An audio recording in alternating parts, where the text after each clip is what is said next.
Quick Mill Espresso Perfetto serisinin son makinesi karşımızda Sebastiano. Sebastiano Dual Boiler. Öyle olduğu için zaten en büyük makine, onu da sona sakladık. Şimdi Dual Boiler makinelerde biliyorsunuz iki ayrı kazan var. Heat Exchanger sisteminden farklı bir yapıları var.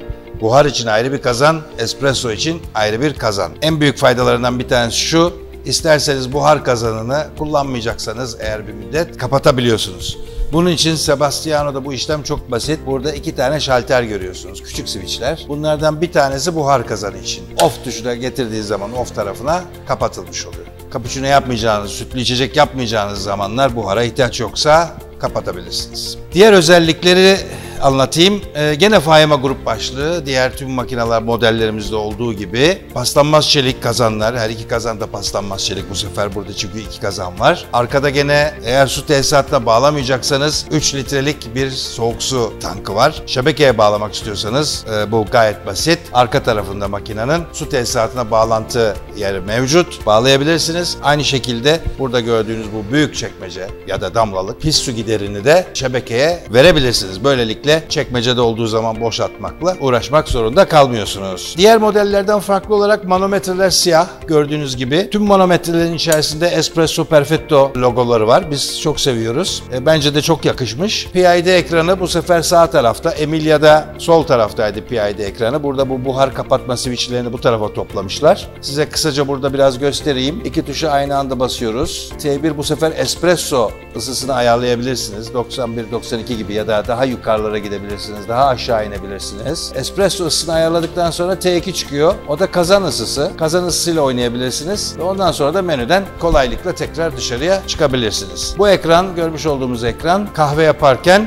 shot timer vazifesini görüyor. Biz genelde 25 saniyede 25 mililitre gibi bir ideal espresso ölçüsü tanımladığı için İtalyan Espresso İtalyan Enstitüsü tarafından biz onu kullanıyoruz. Ama isterseniz 30 saniyede 30 mililitre gibi ya da kendinize özel, kendi kahvenize özel reçeteler yapıp saniyeyi, akış süresini oradan takip edebilirsiniz. Yani oldukça cüsseli bir makine. Tamamı paslanmaz çelik. Pırıl pırıl, çok da iyi işlenmiş. Tekrar Cool Touch buhar çubukları. İsterseniz buhar kapasitesini de şöyle kısaca bir göstereyim. Gördüğünüz gibi buhar verirken çubuğu tutmak hiç sorun değil. Aynı şekilde sıcak su vanası sağ tarafta. Sıcak suyu da buradan biraz içine verebilirim, damlalığın. Americano yapacaksanız ya da işte kaşıkları yıkayacaksanız ya da belki çay için bile buradaki sıcak suyu kullanabiliyorsunuz. Portafiltre zaten kutuların içerisinden bir tane çiftli, bir tane tekli portafiltre çıkıyor. Kör tapa çıkıyor. Su tesisatına bağlanıyorsa onunla ilgili hortumlar, bağlantı hortumları çıkıyor. Biraz önce de bahsettiğim gibi paslanmaz çelik bir tamper çıkıyor. Bu 3 modelde de Naz olsun, Emilia olsun, Sebastiano olsun paslanmaz çelik tamperle birlikte geliyorlar. Şimdi isterseniz bir espresso yapalım. Belki arkasından bir de cappuccino yaparız. Bize burada Rocket Fausto Grinder eşlik ediyor. Tartalım kahvemizi. 18 gramlık sepetler. Bir flash yapıyoruz. Her zaman olduğu gibi grubun içini temiz tutmak için. Daha sonra fincanları hazırlıyorum. Ve gelsin espresso. Zaten saniyeyi görüyoruz orada.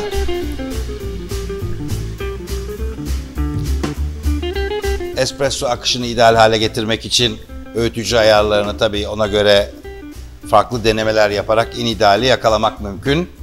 Ama ben şimdi 25 saniyelik bir extraction süresi belirlemiştik. Onu bekliyorum ve evet, biraz da geçtik belki ama gördüğünüz gibi bizim misçele kahvenin nefis kreması üstünde. En alt tarafında koyu işte espresso özütü diyebiliriz belki. En üstünde de ince bir köpük tabakası mevcut. Cappuccino yapalım. Fatih, içersin sen. Çok Americano içtin bugün. O yüzden bu sefer cappuccino'ya geçiyoruz.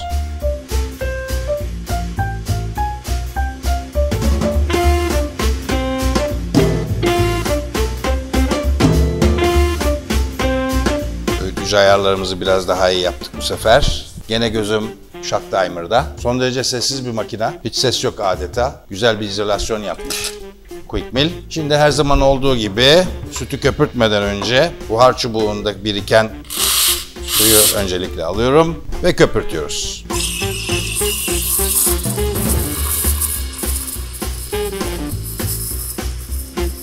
PID menüsünde daha yüksek ısılara çıkarak Buhar gücünü arttırma şansı var elimizde.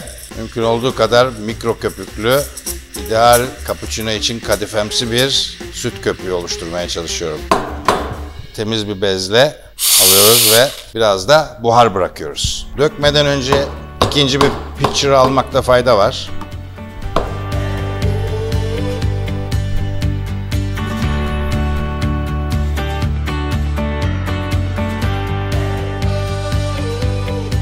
Evet, 3 makinamızı da size peş peşe tanıtmaya çalıştık.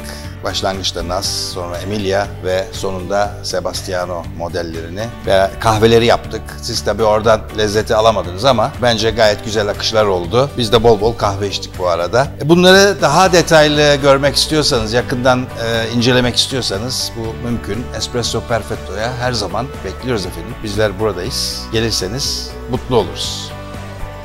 Bu kahveleri de bence Fatih, bunun artı daha güzel oldu. Bu senin olsun. Evet. Benim de sana bir sürprizim var. Öyle mi? Bunları şimdi toplamamız lazım. Evet. Sihir görmek ister misiniz? Sihir toplayayım. Hem de nasıl isterim biliyor musun? Hemen gelin.